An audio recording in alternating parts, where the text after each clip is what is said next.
on reviendra sur la situation au Mali plus précisément, que ça va pousser l'Algérie, que l'on savait jusque-là réticente à agir très concrètement, à s'impliquer davantage dans la lutte contre AQMI notamment?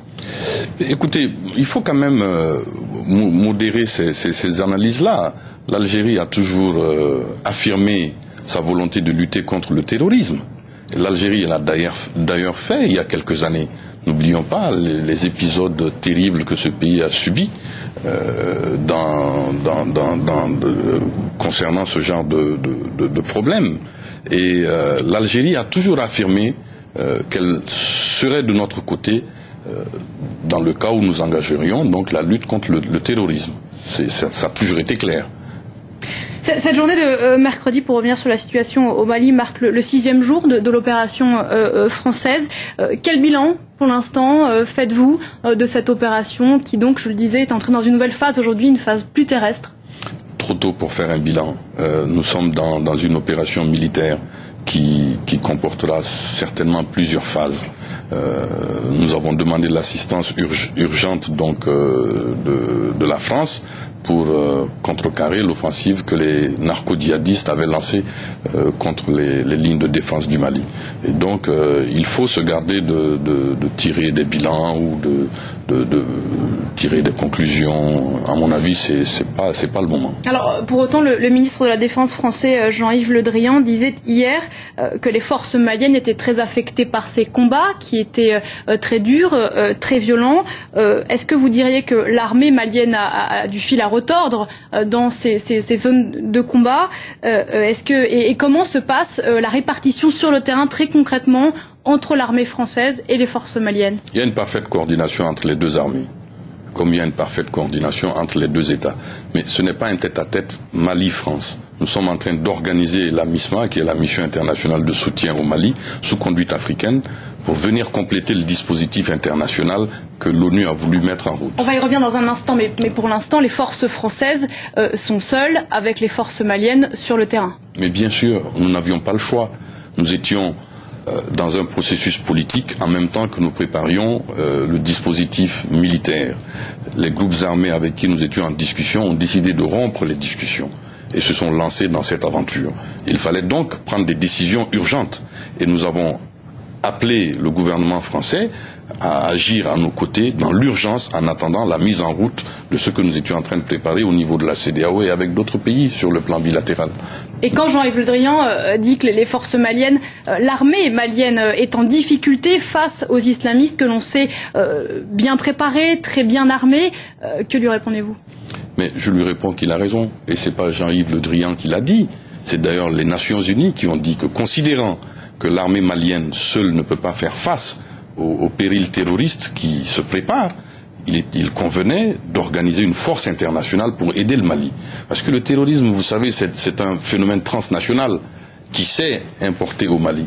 Et nous avions besoin de la légalité internationale, mais aussi de l'engagement international pour nous aider à faire face à cette situation. Alors précisément, vous le disiez, ça n'est pas un tête-à-tête, du moins ça n'est pas censé rester ainsi. Vous attendez des troupes africaines.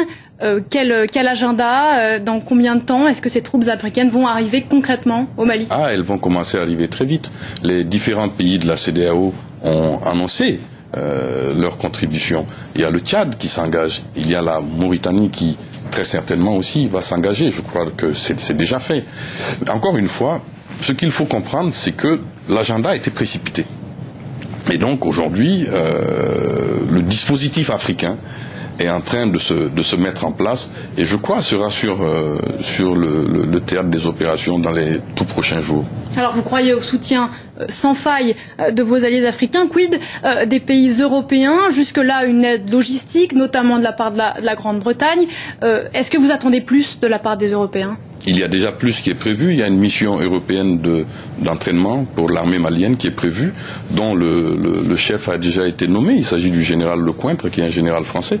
Et demain, je serai à Bruxelles pour discuter des modalités de mise en route rapide de cette mission. Non, je crois qu'il ne faut pas se hâter dans des analyses.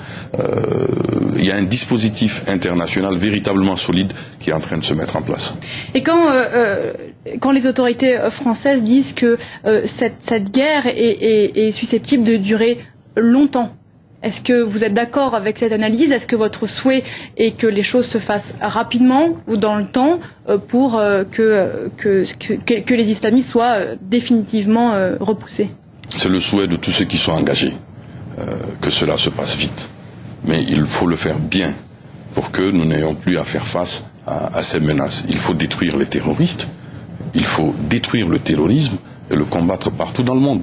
Et ça prendra le temps que ça prendra, mais je pense que les différents acteurs feront en sorte d'aller vite. Maintenant, c'est aussi le terrain qui commande, madame. Quelle est votre réaction après l'ouverture par la Cour pénale internationale d'une enquête pour crimes de guerre présumés commis au Nord Mali depuis janvier 2012? Les autorités maliennes étaient à l'origine de la demande auprès de la CPI? Oui, bien sûr.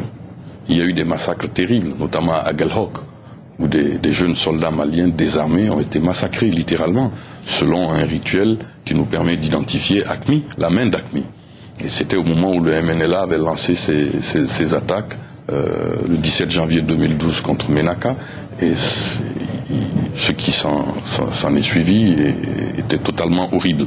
Et après, il y a eu des exactions, des violations des droits humains. Nous avons donc saisi la Cour pénale internationale pour que le cas du Mali soit examiné, et afin que l'opinion internationale se rende compte de ce qui était en train de se passer. Il y a un volet judiciaire extrêmement important qu'il ne faut pas oublier dans cette affaire. Et puis, dernière question, une guerre, évidemment, mais les civils au premier plan. Est-ce que vous craignez que les pertes soient importantes dans cette région que les islamistes contrôlent à présent?